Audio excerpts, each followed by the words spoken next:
law for the country. Nutters. So they all Oh, set the rules and they all set the Thank age you for limit. 1,500. That's a lot of bits. But yeah, no, I did. Thank you. And there's also, I should mention, there are Thank you. what are called Masonic youth groups. Haru, Demole, Rainbow thank you Rose, for those joining. are Welcome. We have another for, new carrot coming in here. Thank you, thank you. younger children, White Rainbows dragon for blanket. girls, That's cool. That's Demoles for poggers. boys to become I involved love if they're dragons. interested in one day becoming a Specifically, Freemason. if I had to pick a type of dragon, it's ice. But yeah, I grew up, Ice I dragon did for grow up the with pog. Freemasonry. So it was never much of a secret to me. I've told the story a few times in Lodge, but my dad was very active as a Mason. I'm He reading all became kinds of the weird master stuff. I don't know. of his lodge, Zen is not, which I is love Zen, though. No, I basically love the Zen. master is the person who, for the year, or sometimes it can go on, but it's a one-year term, So I like, is kind of the what are they, CEO. He fire organizes dragon? events and checks in Traditional. on members and runs the meetings. But you also have to... Thank you so much. Head pets are like my favorite thing. You know, like in Stardew, when it... I remember when I was really young, he would get up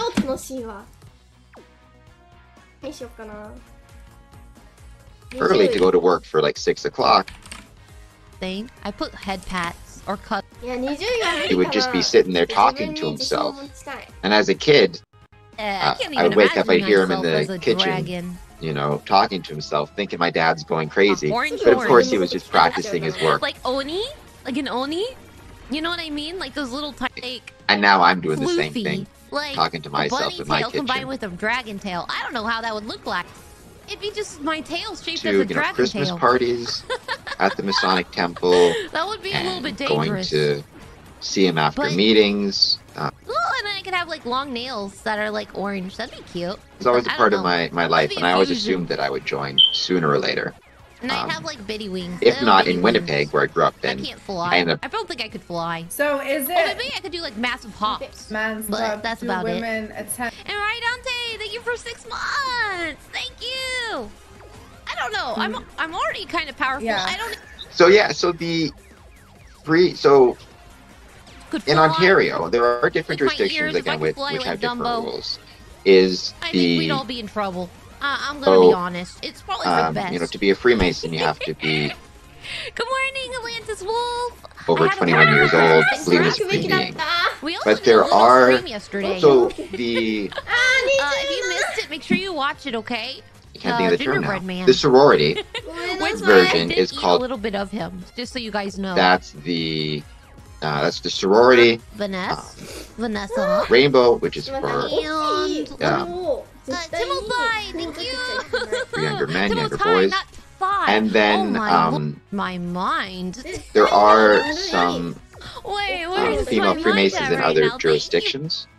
And then also, though, you know, again, growing up, my mom was very active in What? your Freemasonry. They had ladies' nights. Away They would from go out for dragons events. and They would go out thighs for and all bus the other- trips. Hey, So it's always a bit of a GPA. misnomer that, you know, yes, we are Freemasonry going is a fraternity, but women are Nico, thank you for involved in a Hi, Fefe. ton of different ways, or they are Good part of morning. Eastern Star. Even at Good you know the morning, Windsor Masonic Fefe. How Temple, are you? the ballroom Mwah. manager is Joyce is Everybody a say is a good morning woman. and hi to each other. We have a Scottish Rite Learning yes, Center, and which Shadow Leader, thank you for, teaches for children with joining. dyslexia we how got to another read, new- or tutors them in I reading. am blessed. And that is the executive director is Christine, and is a woman. So they're very active already and can be picked the involved team. in Freemasonry in a ton of Pick different the ways. team. How do Freemasons You just have to go do the teach hikes. And I'm a little morally? nervous, And guys. I I think don't know one how of it's the gonna go. questions that many people want to know is that when you attend meetings, I'm GTA not sure 5 if you're able playthrough, to so it's show all new what to me. exactly goes on And in that meeting, but is hopefully- it like educational? Is it like First try. Is it like a let's religious just have some- establishment where you have the priest and then you have a congregation Do you or believe we have to listening or like a seminar or lecture, you know, very educational where they are G, I did hear- basically teaching. I So am, a lot of it I will am, depend gleefully, on the willing worshipful myself not master to for the unhear year it. and kind of the direction he wants to take. I don't know what that Pretty much I'm ignoring it. That's what I meant. In my jurisdiction, Master Zero, thank you for 17 months. Generally speaking, we meet twice a month. Once a month is for what's called the regularly stated or business meeting. Thank you.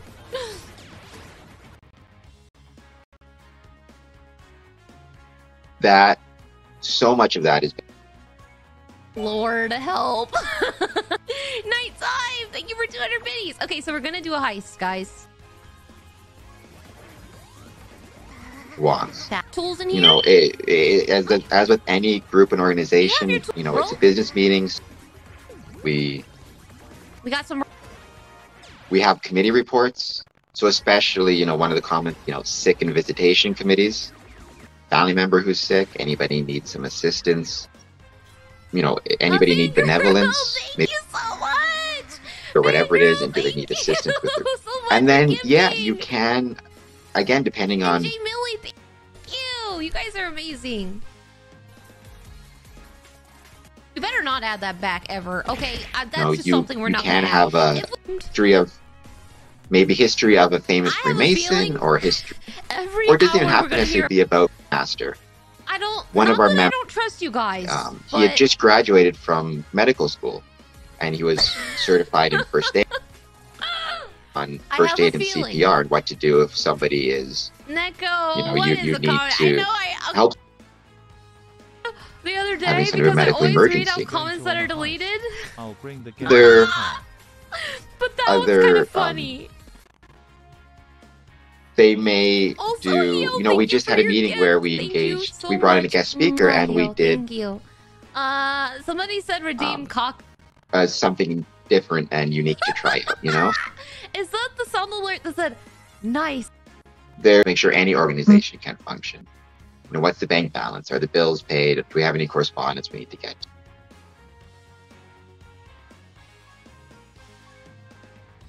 I don't know what that means, but I think that is. I don't know. Members. Sorry? Is the lodge. Oh, man. Okay, anyway. Yes. Yeah, so that's actually. Okay, nice. Nice. Also, the second a good point to get into. Interchangeably.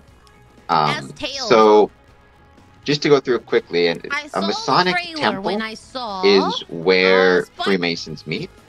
And I saw it. And I seen like a thing, like a trailer of like what if. I always compare it to like the original Sonic. A trailer for the second one. If they didn't, if they kept the sports original team itself is like the lodge.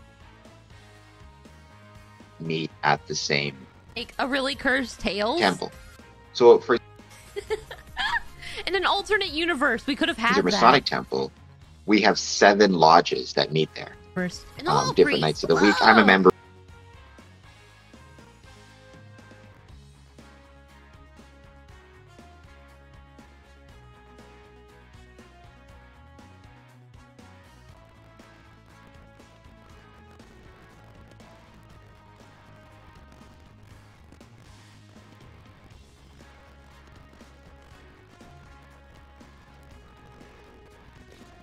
Advanced in the degree. So when you join, there are 3 degrees in Freemasonry. When you join, you're what's called an entered apprentice, and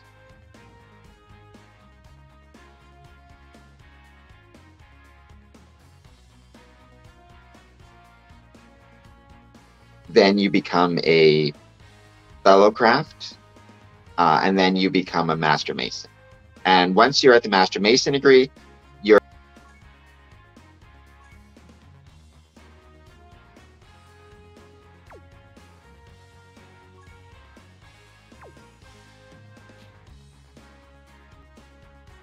able to, you can hold an office in lodge, and you kind of are able to participate fully.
I was in Los Angeles. I did an interview with a couple Masons while I was visiting Los Angeles and Hollywood and all that, and there are so many former Masonic temples in Los Angeles that have become, you know, that were sold by the Masons and become homes for other things. Like maybe the most famous example is the Jimmy Kimmel live show. That's filmed at a Masonic temple, or what was a Masonic temple. Now it was sold, and there's a recording studio that is in a Masonic temple. So yeah, there was a time and you see these old buildings and the Masonic connections. There was a time in old Hollywood where, yeah, a lot of people in the studio industry were Freemasons, and a lot of presidents were Freemasons. It could be 14. I don't remember the exact number, but you know, George Washington, the most famous. I think it had to do with, you know, when Freemasonry, it makes, because Freemasonry always had, despite the secrecy and all the rest of it, it always had a very civic-minded approach. I mean, growing up, again, in the craft, there was always Christmas parties and charity events and dinners, and they would try to support the community, and they were members of a lodge, but that lodge was a member of the community, and they wanted to be supportive of it. And I think that attitude, you know, was certainly to a president, to somebody who's an important part of the community, you know, an actor, somebody who's well known. If they want to support, in this case, their whole country, Freemasonry is a very good way to do that at the local level.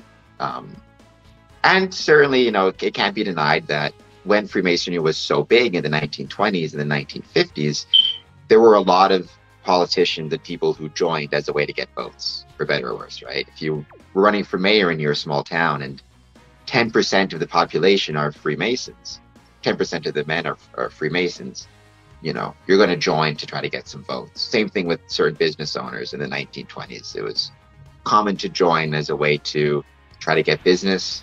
That's not, you know, a very good reason to join necessarily, but a lot of people did join for that reason. I don't know, I'm sure you know, but like I don't know if this is true. So again, like on the British pound notes and the American dollars, there is Masonic symbolism. Well, I think that's more of a coincidence. If I recall correctly, and I could be wrong, Ben Franklin was one of the people involved in creating the American dollar bill, and he was a Mason. But if I recall, the person who was, there was another person in charge of creating it. They kind of worked together, and he wasn't a Freemason at all. You know, everybody always talks about on the American dollar, the pyramid and the all-seeing eye on there. I mean, I guess it could be Masonic, maybe. And like, you know, stonemasons can trace their origins all the way back to the pyramids, right? Building things out of stone, operative masons before there's a switch. So that has like Masonic elements to it. And then, you know, the all-seeing eye, that is, I've heard that used as a Masonic phrase. It can sometimes be used to remind people, just, you know, when you're tempted maybe to do something immoral or not so right, and nobody's around. It's a way to remind you, you know, the all-seeing eye. Wherever you are, there's always somebody, you know, your supreme being is watching you, paying attention to you, and you want to act appropriately in all circumstances, even when it seems like nobody's watching. But to be honest, I think it's more of a coincidence. I think it was never officially done so. I don't know if you've ever gone down the rabbit hole of the internet with Freemasonry, especially on YouTube. You can watch people creating videos of which dissect music videos of big artists and you know, credit their success to being Freemasons, and then they'll show you like symbolism, like I'm just, telling you what I've seen because I really don't know anything about it. But like, let's use Beyonce and Lady Gaga as an example, like triangles and the way like they cover one eye, and that's supposed to be Freemasonry. And that's like, if you're a Freemason, you have a higher chance of becoming a superstar. And then maybe somebody who isn't, who could be equally as talented. I don't know if you've ever seen these videos, but my God, it is one hell of a rabbit hole that if you go down, it's, Yeah, I've come across some of those. I've come across some of those. I mean, if that's the case, then I hope they get in touch with me soon, because I would love to become rich and famous.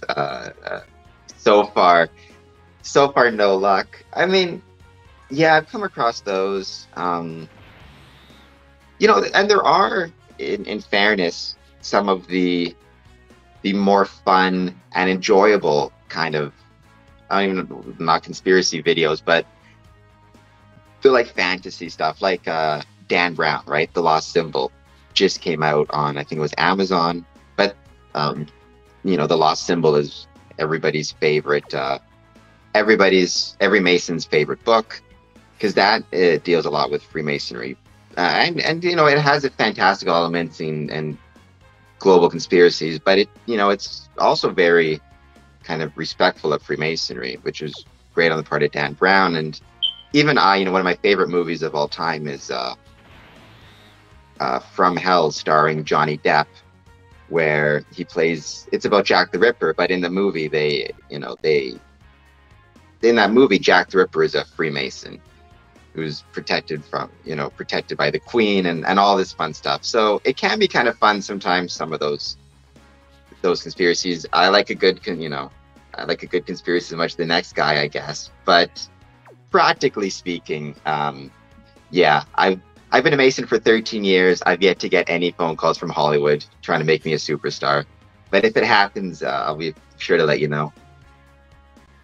There is, again, more speculations, like Masons are associated with Satanism and satanic rituals, and they do blood sacrifices. These are things that I've heard. I don't want to you probably think I'm crazy saying this shit, but seriously, I have heard that I don't understand the association with Masons and Satanism. As far as I'm concerned, Satanists, they're a different establishment, right? They have nothing to do with the Freemasons. But why do society at large, assume that Freemasons believe in Satan and they are devil worshippers?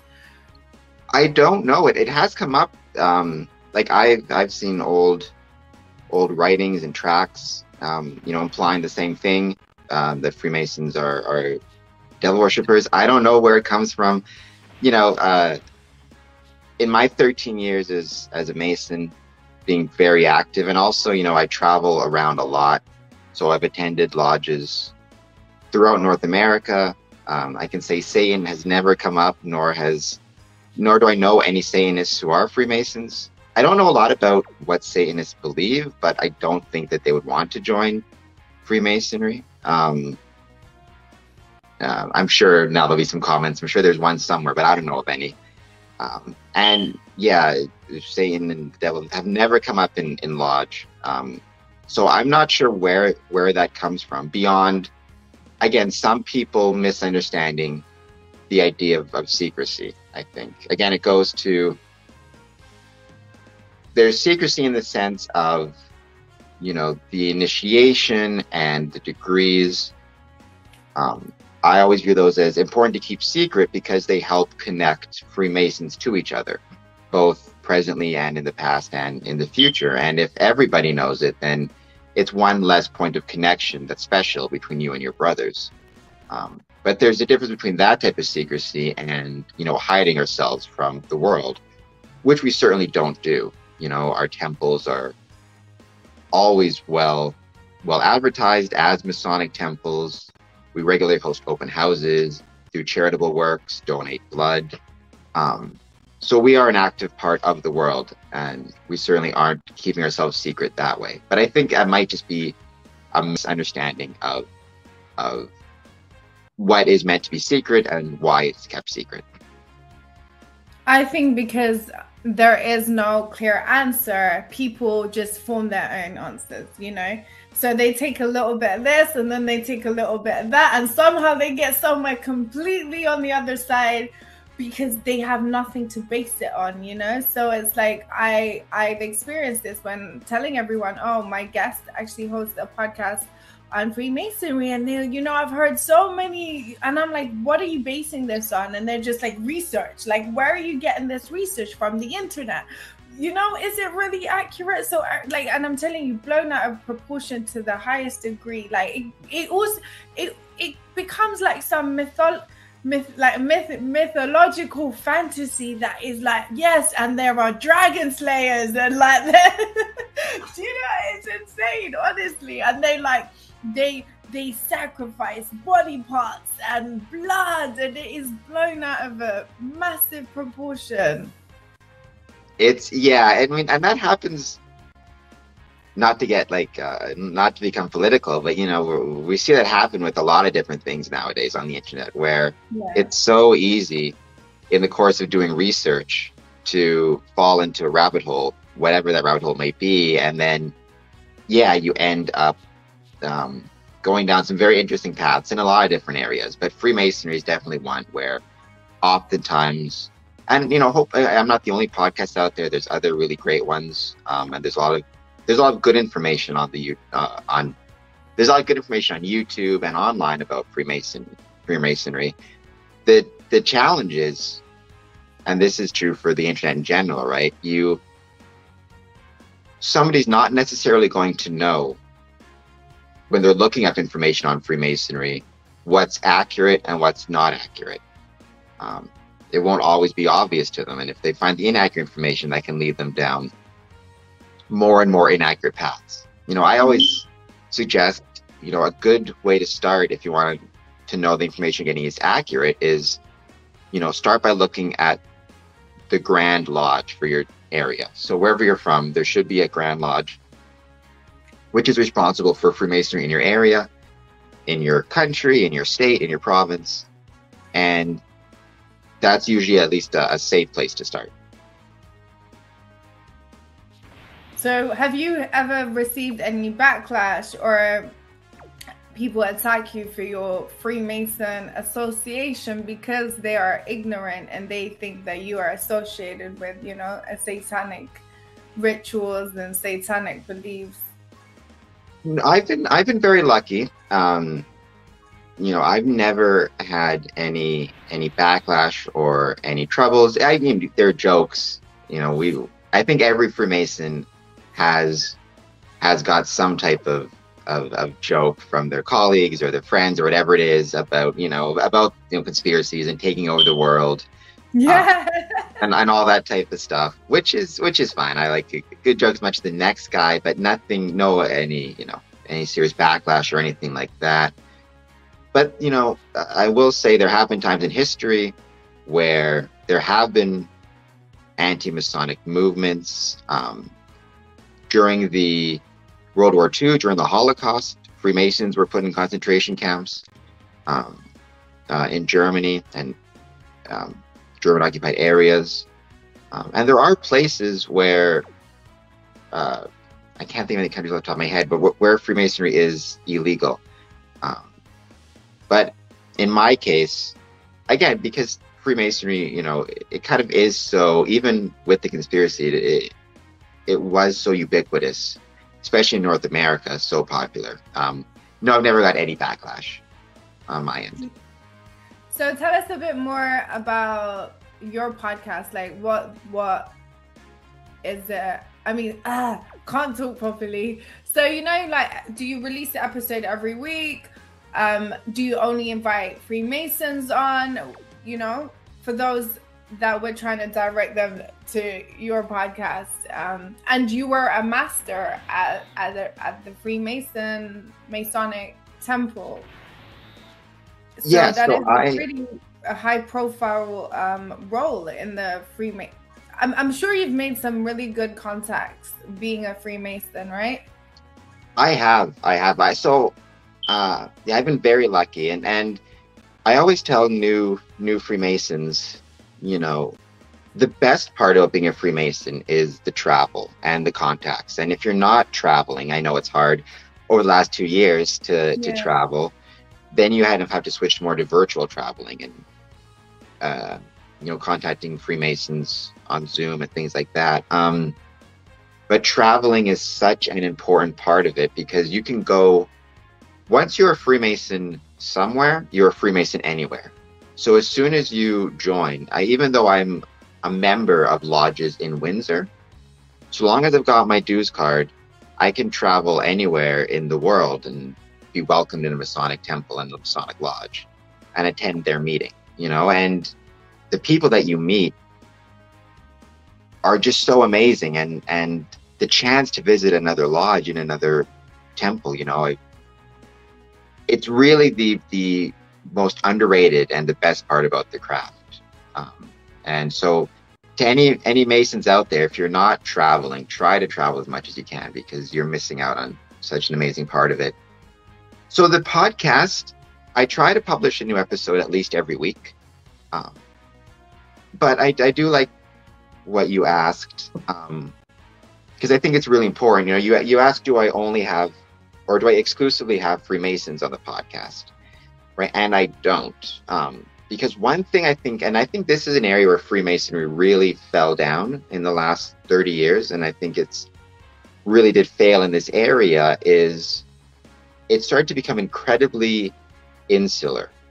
And when lodges, for example, would look to have guest speakers or special events, they would always look to other Masons almost exclusively. But I think there's so many areas and people from which Freemasonry can learn, and from which Freemasonry can find benefit. And also there's so many people who are connected to Freemasonry in so many different ways. Like, there's millions of people without the health insurance they need. I get it. You feel like it's too pricey, a headache to deal with, and not worth it. You deserve something better and better. We're on a mission to get everyone high-quality health insurance. Her, these two, and definitely them. Nice. Need an affordable plan with a nationwide network of local doctors? Ambitter's got that and more. That's why we're America's #1 marketplace health insurance. And better, on a mission for better. This time, an Avenger has arrived on Disney Plus.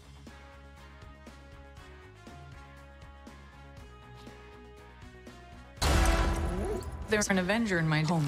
That's amazing! Hawkeye, only on Disney Plus.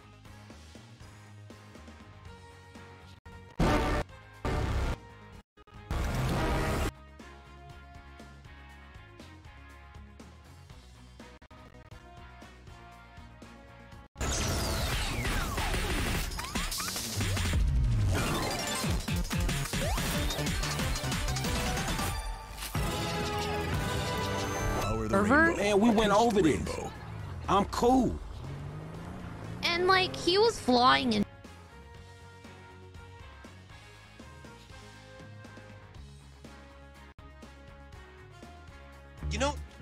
There's shit. Can I make them fly? I get it. You feel like it's too pricey, a headache.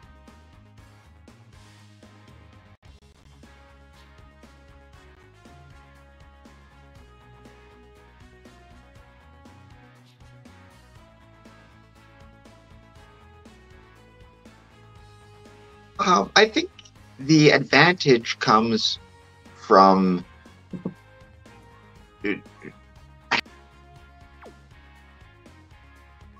I wasn't perhaps as susceptible talked about earlier on the internet. So because I know that there are probably a lot of men out there who are interested in joining Freemasonry but are nervous because they've heard some of the same things, some of the conspiracy theories. So they're ambivalent as to whether or not they want to join. because I grew up with it and grew up in it, I never had that concern. So I think that was an advantage. I, like everybody, was nervous, was nervous at my degrees because it's a new thing and you're excited for it. But I was never, I never had the right term in the way some people perhaps have with Freemasonry. So I think, but beyond that, being a legacy, for lack of a better term, there's no, it didn't help me necessarily move through the chairs faster or become a master quicker. And, I know a lot of people who joined whose father was a Freemason. In some cases, I know a lot of people who joined who their grandfather was a Freemason, but their father wasn't. And if you join in the same lodge as your family, that can be a quick way to get to know guys, because they'll all remember your father, your grandfather. But I joined, my dad's a Mason in Winnipeg, Manitoba, and I became a Mason in Windsor, Ontario, which is like a 3-hour flight one to the other. So I don't think it was a huge advantage. Not, certainly they don't listen to me more because of my family connections.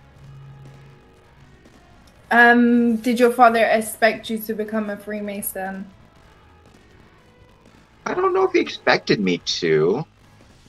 He never encouraged me or discouraged me. I always just kind of had the assumption that I would become a Freemason one day, but I don't recall any either any encouragement or, for that matter, discouragement. I know he was very happy when I became a Freemason. He actually, so I mentioned at the start, as you're advancing in Freemasonry, you have your 3 degrees. Everybody always talks about the Master Mason degree as the big one, because once you get your Master Mason degree, that's kind of like graduating from Freemasonry school. Like you got your 3rd degree, you can hold an office in lodge and you get your fancy apron and things like that. And my dad, did fly out from Winnipeg to Windsor to be in the room when I got my 3rd degree. And that was a really special moment. Then he gave me a Masonic ring, which had belonged to Papa, my maternal grandfather. So I know he's Freemasonry has definitely been a way for us to keep connected over the years, and he's been certainly he's been at a lot of our meetings, and it's been great to have him there, and it's been great to have that connection with him. Do you have to do exams, like physical exams, when you're doing your advancements? You don't do you don't do a physical, like you don't write anything down, but you do have to memorize. You have to memorize answers, memorize a portion of work, and then recite it. And you do that at the start. So in your 1st degree, you don't have to do anything except listen as best as you can, right? Just listen and pay attention. But then to move from your 1st degree to your 2nd degree, you have to memorize a series of answers, 2 questions, and a portion of work.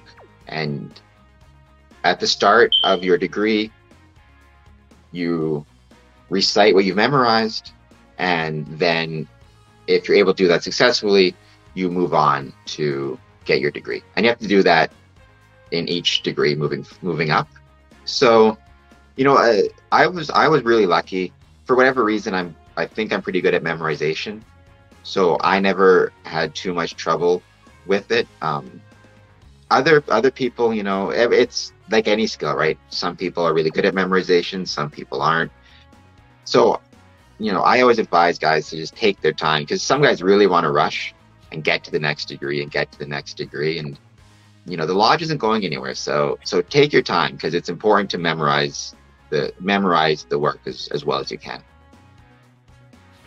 You mentioned work. Yeah, what do you mean by work? Oh, just the ritual, the memorization, and in English. Yeah. I mean, it doesn't have to just be in English. One of my because Freemasonry is around the whole world. Right, yeah. One of my most favorite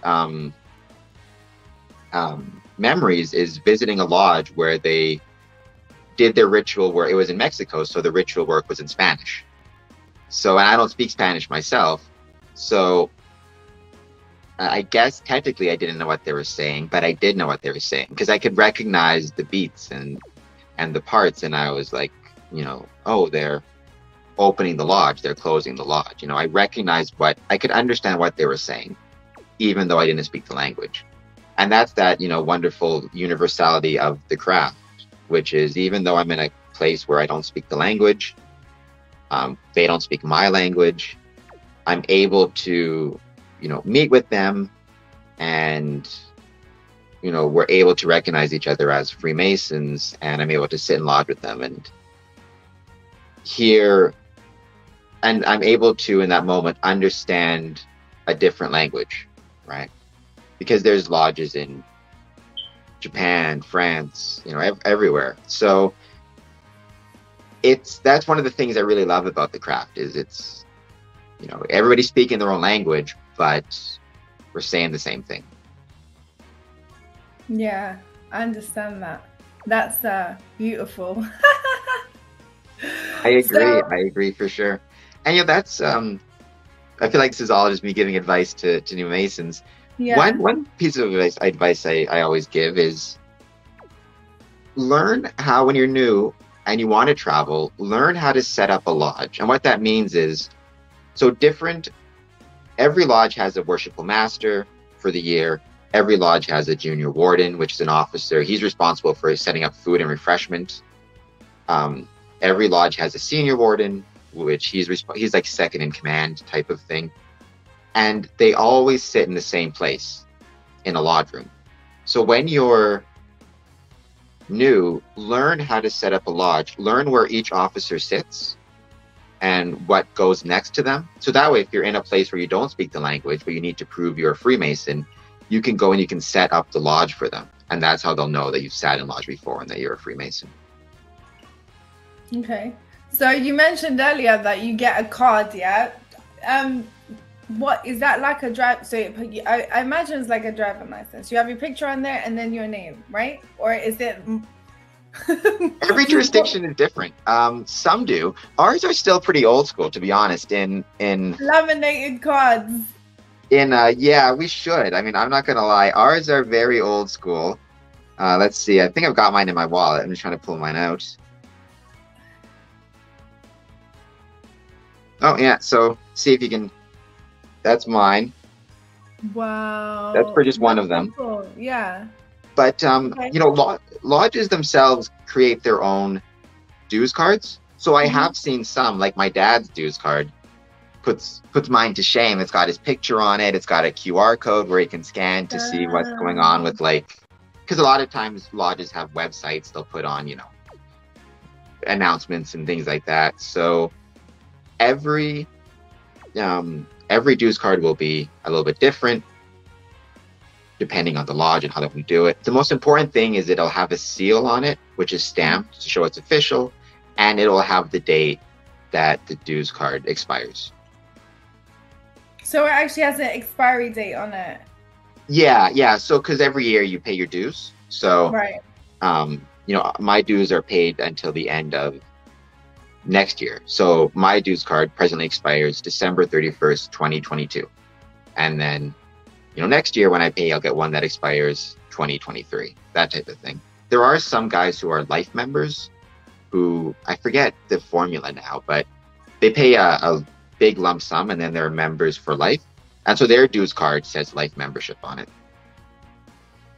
So can anyone just, can they just walk into a temple, like churches, they accept everyone, anyone can just walk in? How does that work? If somebody off the street just walks into your lodge, your temple, do you, what's the process? Are you like, welcome, brother, or like, get out? Do you have security on the door to prevent people from just walking in? It depends what's happening at the moment. So, like in my case, when I realized I was going to be in Windsor for a while and decided to join, I did actually pass the Masonic Temple, and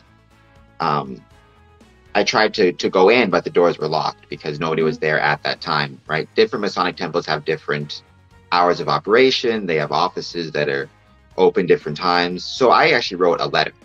I just wrote a letter and I just said I'm interested in joining, and then somebody called me back. But certainly, you know, a lot of Masonic temples have public spaces and are open, and you can always, you know, go in and just say you're interested in joining.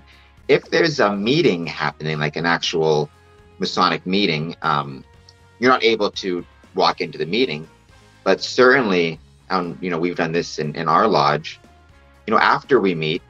Sometimes lodges do it after they meet, sometimes they do it before, but they have refreshment. They'll have usually chili or soup or something to eat and drinks for everybody. And it's often really good and nice to have. If you're interested in joining a Freemason, you can usually attend a refreshment and meet the guys, you know, have some food with them, talk to them about why you want to join and what you think Freemasonry is, and then go from there. It can take, it's unfortunate, the process over the last 2 years because of COVID can take a really long time. I mean, we haven't been able to have a ritual, like have an actual degree in a couple of years now, and so I know we have candidates who are stuck waiting to start, and we try to keep in touch with them and let them know, you know, we haven't forgotten about them. It's just with, you know, just as it seemed like we were going to start getting back to regular meetings, Omicron comes up, so that could be challenging. But I know other jurisdictions are back to having degrees and having guys join again. So, but yeah, just write a letter, give a call, knock on the door. Even if they can't see you at that moment, they will find time to speak with you and talk to you more and answer any questions you may have. And that's true for anybody. Even if you don't want to be a Freemason, yeah, but you're just interested, knock on the door, you know? What is your role at your temple? So I'm a member of 2 lodges that meet at the temple, Windsor and Harmony. In Harmony, I'm the secretary, which means I'm responsible for sending out our monthly notices or summonses, letting the brothers know what's going on, meeting schedules, things like that. I keep track of the minutes, I keep track of the warrants, and all the administrative stuff that goes into it, right? When you say minutes, give us more context, because I'm just agreeing and I don't even know what you mean when you say I'm in charge of the minutes. I don't know what that means. Just the so what happens in a meeting? So, you know, 7:30 p.m. lodge opened, and then, you know, 7:45 reviewed the correspondence, and, you know, at 8 o'clock Brother Smith proposed this motion to spend $500 on this, and very, very boring and uninteresting stuff. But we keep, you know, I'm responsible for keeping those and then reading them out at the next meeting so everybody knows what happened at the last meeting, gathering correspondence, all the very boring administrative stuff that is not exciting at all. So like in digital terms, you'd be like the mod, like the moderator. In digital times, you'd be like the moderator, keeping the house together, basically. Yes, that's a good way to put it. Although I don't know if I'm successful at keeping the house together, but I try. And then in my other lodge, Windsor Lodge, I'm just a past master, so, you know, I'm a nobody. I'm a member at large. I guess I don't have any office, but I help out where I can with anything that might need to be done. And then I also sit on the Temple Board of Masonic Temple Association. That's the organization that kind of administers the Windsor Masonic Temple. So make sure that the heat is on and the lights are on, and we apply for grants and things like that for the building itself. Okay, that's so interesting. I really appreciate you coming on here to debunk all these weird speculations about Freemasonry. Are you still training? Go back to wrestling a little bit to wrap up, but are you still training? I know with COVID, I guess the training facilities aren't really open right now, but are you still training for in the ring? And again, I know many people who have joined, because this is on Twitch Live, who have not seen your video. I urge everyone, I'm talking like this is a mic, I've got a bottle in my hands, I always do this. Anyways, I urge every single one of you to go and check out this video. Yeah, Cameron is my hero, trust me, man. Very inspiring and very heartwarming, and I can't believe it. Like, you put me and many people to shame. Like, you are so athletic. Do you have any more plans for in-ring work? I definitely hope so. You know, Freemasonry is my first love, but wrestling is definitely up there. So I would love to and can't wait to get back in the ring. You know, to its credit, Scott Demore and Can-Am Wrestling School have been very careful and respectful of government and health protocols and rules and regulations as it relates to COVID, right? They don't want anybody getting sick or spreading COVID at the school. So I've been training a lot on my own, you know, push-ups, sit-ups, all that good jazz. I have had the chance to visit the wrestling school a couple times, and doing some work in the ring, not with anybody else, but just getting used to being, you know, in the ring. But I can't wait to, you know, be back involved on a more regular basis. I do know, you know, professional wrestling in Ontario, the independent scene is picking up a lot again out of Toronto. Destiny Wrestling is doing a lot of amazing stuff. So yeah, you know, professional wrestling is definitely coming back in Ontario, and I'm looking forward to getting involved in that. And then, you know, Impact Wrestling is absolutely killing it right now as well. And I was really honored that I got to be a part of Impact Wrestling. I'd love to do it again. Yeah, man. Oh my God. Seriously, that was unbelievable. You're so strong and athletic, and I can't wait to see what you have in the future. As a huge wrestling fan myself, my God, do you watch the WWE at all? I know there is like mixed feelings with that company. You're like literally going out of like you've disappeared, Cameron. I can't see you, but you're coming back slowly. Your camera's lost focus. Can you see me now? Yeah. Yeah, but yeah, I definitely loved working with Scott, loved working with Impact Wrestling. It's a great, it was a great time, and that was super fun. And, you know, even in that clip, to be in the ring with, you know, such great athletes, but Petey Williams, you know, one of the guys who was so important to Impact Wrestling and so important to that promotion. It was really great to be in the ring with him. And to have him save me from the evil Bhupinder was much appreciated too. That's so cool, man. That's like, you know, as a wrestling fan, as a child, you got to actually live your dream and be in the ring, right? You started watching wrestling very young, and you come from Canada. Some may say Canada is the home of wrestling, you know. Some may say that because Hitman Hart and the Hart Foundation. And Chris Jericho, whether you like him now, he is still a legend, you know? Hey, Chris Jericho, Kenny Omega. Got to give a shout out to Kenny Omega. Kenny's my favorite wrestler. I mentioned this before, but I grew up with Kenny Omega. We're both from Winnipeg. Oh, and wow, that's so cool. It's not surprising at all that he made it where he made it, because he was always not only a huge fan of professional wrestling, but he was always, you know, just so incredibly athletic. And he was one of those guys who, whether it was, you know, hockey or soccer or whatever it was, he was always just picked it up right away. He was always so good at any type of athletic endeavor. and always super smart too. Super smart to, well, in school, but just to wrestling. He knows. I'm not surprised that I definitely am not surprised at all that he made it to the level he did, because if you knew him growing up, you wouldn't be surprised. Wow, that's amazing. So, do you watch wrestling weekly? Are you like WWE, AEW? I try. I mean, I try to keep up with wrestling regularly.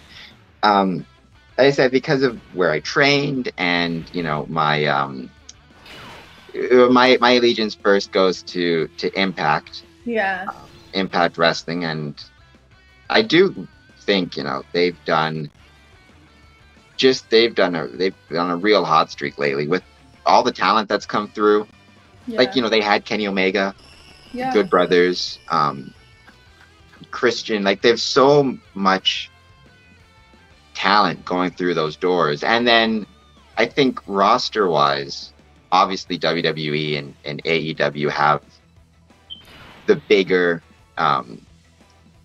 rosters, but I think in terms of just, I don't know if you have a more solid roster than Impact Wrestling in terms of Josh Alexander and Moose, and just talent top to bottom. Deanna Purrazzo, who I think is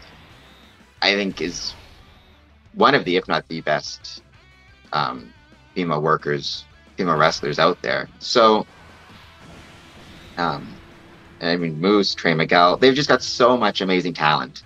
So I always try, and I'll give a plug for them, because I know, a lot of wrestling fans watch WWE, watch AEW, but don't forget about Impact Wrestling, because they're doing some pretty cool stuff. Next thing coming up is Hard to Kill, if I recall correctly, in Dallas in January. The only thing with Impact is that it's hard to watch if you're not in the US or Canada, right? So whereas WWE is very accessible because it's been around for 100 years. Not really, but you know what I mean. And so it feels like it's been around for 100 years. It's been around since 1950. I'm trying to think when I guess I'm trying to think when it was, because it was WWWF. Yeah. I'm trying to think when, I think Buddy Rogers, if I recall correctly, was the first champion. Maybe would that be the date? And then I went to Bruno. I have no idea. I'm sure I'm getting it wrong. Some people probably. Time, but when Vincent Kennedy McMahon's father was, still around, I actually got a Vince figurine recently to solidify my Vincel status. Nice, very, very cool. No, I love WWE though, and I love AEW. I mean, I think they're both great promotions. I really like the stuff happening with Roman Reigns, Brock Lesnar, Paul Heyman. I think that's very, very cool. I mean, Paul Heyman is. I mean, I talked earlier about thinking that when I started training, thinking I might be a manager like Bobby the Brain Heenan. Those guys. I mean, Paul Heyman feels like he's like the last of that group of managers, which are he is, and he's so good at being a manager or an advocate or a special counsel. So I love his work, and I love Roman Reigns and Brock Lesnar. I think that's a really, really cool program. For sure, I agree. My favorite manager is actually Paul Bearer. I love Paul Bearer so much. Like, I can watch his videos 10 million times a day and still not get bored. I love his passion. Like, he was so enthusiastic about that character that he was playing with The Undertaker and Kane. And obviously, Taker being my number one wrestler of all time, it just, it fits nicely. Paul Bearer was great. Yeah, Paul Bearer was absolutely amazing. I remember as a kid, being terrified of The Undertaker and Paul Bearer and the urn and all that really cool stuff. No, Paul Bearer was definitely great. And that's, managing is so, like, I think going back, because I've been trying to watch some of the older school stuff now, it's just amazing how much managers brought to the product in like the 80s and 90s. I've become a big fan of Scary Sherry, or Sensational Sherry, with Macho King Randy Savage. Yeah. She was amazing. When it was her, Macho Man and Zeus for SummerSlam, I think SummerSlam '89. She was, I mean, the promo she cut was just incredible. I've become a big fan of hers lately, looking back at some of the old school stuff. Yeah, I watch a lot of old school as well. I find a lot of people tend to kind of go back through the library and skip what's going on right now and start. But it's good. It's good. You know what? You know what's great is that right now it's a great time to be a wrestling fan. I agree completely. And there's, you know, one of the really cool things about being a wrestling fan now is, I talked about it a bit before, you know, the interaction between like, say, AEW and Impact Wrestling and New Japan Wrestling, and you have, you know, talent going back and forth in those companies, which I think is really, really cool, and it does make it exciting. And then obviously WWE, like I said, they've got, like I said, they've got that amazing program with Brock Lesnar and Roman Reigns, and they've got just so much talent as well, you know. So it's great. I think you're right. It is a really fun time to be a professional wrestling fan. Well, I want to say thank you so much, Cameron, for joining me today to share some insight into Freemasonry and debunk all those crazy rumors about the Freemasons, and you know, to learn more about you yourself and your work in wrestling as well. And I can't wait to see more of you in the ring. Like, you know, it's the greatest thing that I've seen all year. And again, I will say again, if those who have not seen Cameron's video, please go and check it out. You can find it on Impact Wrestling's YouTube channel. Just search for Cameron Referee Impact Wrestling, and the first video, kick that. It is mind-blowing. Tell us where we can find your podcast as well, Cameron, and your social media. So podcast, you can go on to YouTube, and if you just search Square and Compass Promotions.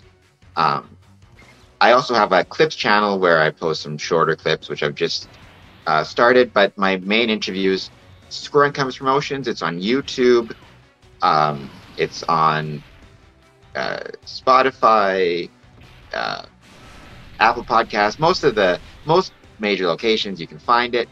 And then I'm on Twitter at Compass_Square, Instagram, Square and Compass Promotions. And if you just type it into Google, it'll pop up. I've got the webpage. So yeah, check it out. Like I said, even if you're not interested in becoming a Freemason yourself, it's just amazing how many different areas Freemasonry touches on and how relevant Freemasonry is to communities in which it's located. So check it out. And it's always a fun way to learn more about something I love very much, Freemasonry. Amazing. So yeah, so thank you so much. I appreciated the chance to be here very much. Thank you. Okay, so I just closed the podcast. I host a room on Twitter every Tuesday at 5 p.m. EST, and it's all wrestling, so you're welcome. It's like an open mic chat about wrestling, right? So all these wrestling enthusiasts come on. Monkey Shoulder believes you should approach everything in life the same way you enjoy their whiskey, by not taking it too seriously. And where do most people have trouble relaxing and just being themselves? On a first date. So I'm looking for real couples on real first dates to help them be their real selves. I love the ballet, but I'm also down to go sit in a bar and just hang out with Joel McHale. Yeah!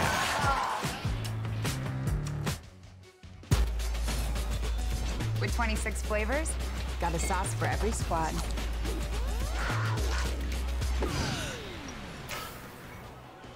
Don't drip on the drip. It's the greatest of all time. Buffalo Wild Wings.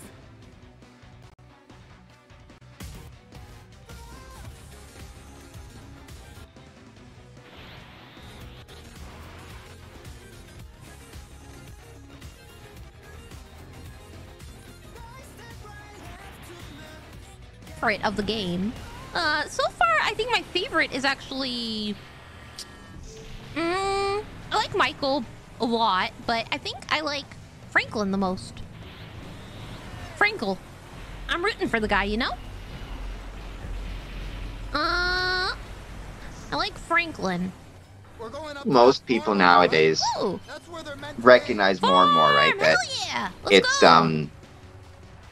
it's scripted, it's predetermined, but it's still a skilled pursuit, you know, first and foremost. Which is what, you know, that's one of the things in my podcast I try to emphasize, right? Is that Freemasonry is yes, it's a membership thing. You have a card, you're a member, but it's a skill like anything else. It takes time and effort to become a good Freemason, just like it takes time and effort to become a good professional wrestler, or a good podcaster, or a good streamer, or a good, you know, whatever it is you want to do. No, I agree with you. So you're a lifelong wrestling fan. When you discovered that wrestling was fake, what kept you watching it? I don't know. I never really had like that. It's a brain moment. To that moment. So, do you know, I have people come to me and tell me the exact date and time that they stopped watching wrestling, as if it's like a dirty habit that they are now clean of. It's so funny. Like, especially with the this WWE, is gonna get bad, guys. This is gonna get fucking bad. WWE like an establishment, an evil establishment that they don't want to associate with, and they'll be like, I stopped watching the WWE 5 years ago under December, like on this date and time. Oh fuck. Okay, we gotta I can't. I remember when growing up, or if we lose watching. When I was really young, I used to watch wrestling with my dad all the time, and he's like a big kid, so he always loved the kind of the silly and cartoon parts of it. Like, I remember, speaking of Sensational Sherry, kill them or just I remember follow them. It came to Winnipeg, and it was a steel cage match in the main event. It was Macho Man and Sensational Sherry, or Scary Sherry at that point, versus Ultimate Warrior. You saw that? Oh shit, talking mushrooms. Yeah, live. Wow, that's this amazing. isn't going well. And at the end of the match, so it's in a steel cage. At the end of the match, Ultimate Warrior is going to win, and Sensational Sherry climbs into the cage, as she was wont to do, to try to interfere. And I fell down the slope, she realizes, you know, I fell down the slope. oh no, Ultimate Warrior is scary. I fell. So she goes to climb out of the cage again, and the Ultimate Warrior reaches up and grabs her skirt and pulls it down, and you see she's got the big red heart-shaped underwear. Can't I just run him over? And my dad thought that was the funniest thing he'd ever seen. He was laughing about it for weeks afterwards. So he always liked that type of stuff, right? He was always a big fan of the cartoon, silly, fun stuff. Driving but I remember, on the controller is very difficult. A few years later, him telling me, oh, they're really friends in real life. They're not actually, you know, fighting each other, and me saying, no, it's real, it's real. But I don't remember when I it's a little difficult. Okay, let's go realized it was scripted. But I never had a moment where I was shocked and appalled or anything, because I always appreciated it for what it was, you know. It's even if it's not predetermined, it's still very impressive. The Undertaker and Kane are not actually brothers. I know. I was amazed by that. I can't believe it. I was lied to this whole time. Paul Bearer's Kane's dad. Oh my god. So that trio is the best thing. Maybe I do need to aim and shoot at this guy. It was a great trio, that's for sure. You know, it took me years to realize the double entendre with Paul Bear's name. For years, I never got it. I thought he was just a guy called Paul Bear. It was only when I was at a funeral, and somebody was like, can we have the Paul Bears up here? And I was like, oh, I get it now. Wow. I never caught on. What's really cool is that he was actually a musician as well in real life. I heard that, yeah. I mean, because before he was Paul Bear, he was like Percy Pringle or something. Yeah. Oh my god, I mean, these cars. I thought that was really cool as well, but no, the Undertaker is one of those characters who's just... He's got to be the greatest gimmick in wrestling history. Okay, here we go, straight shot. Like, let's beat him up. We got nobody go, has managed to be the 25 years. Mm-hmm. Gosh, right? Even Hogan switched and became like Hollywood at some point. Yeah. Right? The Undertaker. Well, I guess the Undertaker had his American Badass phase I'm for a little trying bit. to like The fidget with my motorcycle, but thumb. the Undertaker, yeah, it's an amazing creation. I don't know if any character can beat it. I agree with you. Man, I fucked I up. agree with you. I want to see. I hope Bray Wyatt will come back. I think he's coming to AEW. I don't know for Or sure. just alternate. But I would. think he's coming back to WWE at SummerSlam, but that's what I've heard. Really, that'd be very cool. Because that's where he was last seen. Okay. Yeah, I'm And he terrible. won I the don't. title there, so yeah, let's see. There's, I know he's doing a film in Hollywood right now, so. Oh fuck! Oh fuck! I really liked his Wait a minute.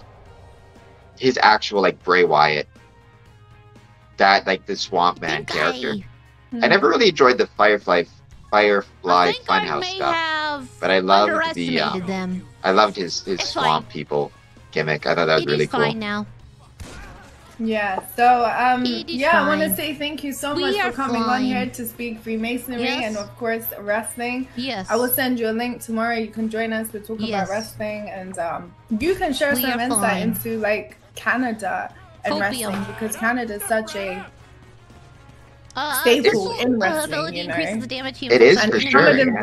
you've and actually it doesn't take as much seen. damage. You see Macho Man. Let's What move the closer. hell? That's insane. Over here. Oh, that was. I mean, they used to come to Winnipeg all the time when I was growing up. Winnipeg was one of those stops that they would make on their house show to loop, right? So Have I you was. seen the Heart Foundation live? What is the cover button? Q? I think think I so. saw the Heart Foundation. I'm trying to think. The only thing I remember about the tour through Winnipeg, Wait, I they're remember that running. match with Macho Man and Warrior, just because Why am I running? my dad thought it was so hilarious to see Fight me. Scary Sherry's underwear. Yeah. They ran. But yeah, they Winnipeg was always one of those pretty regular stops in the house show tours, and I think during the Attitude Era Did you hear they Sims? actually did a pay-per-view in Winnipeg, but I don't think I wasn't in the crowd for that one. But so Winnipeg was one of those stops. So was Ottawa and Detroit. Like Windsor, Ontario is right next to Detroit, so a lot of older people in Windsor went to Ford Field for WrestleMania 3. So they remember seeing Hogan and Andre and all that. So Wow, that's amazing. Definitely. So yeah, I want to say thank you again, and I can't wait to see what you have planned in the future, and hopefully see you tomorrow at the Spaces Room to talk more wrestling and your work with Impact as well. absolutely, yeah. Send me the invite, and thanks so much. I hope you enjoyed it, and I hope the I people did. watching Thank enjoyed you. it as well. For sure. Thank you so much, Cameron. I wish you a great day. All right, I'll talk to you later. All right, take care. Well, that being said, that was incredible. I wrapped up the podcast a while ago and just went into talking a bit about wrestling. And because Cameron actually works with Impact Wrestling, I don't know if you guys are aware